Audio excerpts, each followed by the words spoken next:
Mätas on juba roheline ja näpud lausa kipuvad mulda. Kevad toob uue hoo nii loodusesse kui meis endis.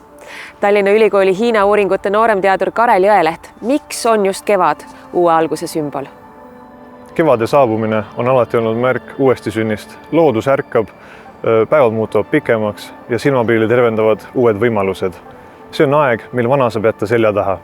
Näiteks traditsioonilises Hiina kalendris on aasta jaotatud 24 päikeseperioodiks, mis aitavad jälgida loodusrütmi ja ajastada põllutöid. Nendest esimene, Li Chun ehk kevade algus, jääb veebruari algusesse, mis märgib kevade ja uue põlluaasta sümboolset algust. Sellele ajale jääb sageli ka kuukalendri uusaasta ehk kevadpüha, millele eelnevalt on tavaks põhjalikult kodu koristada ja valmistuda uueks alguseks.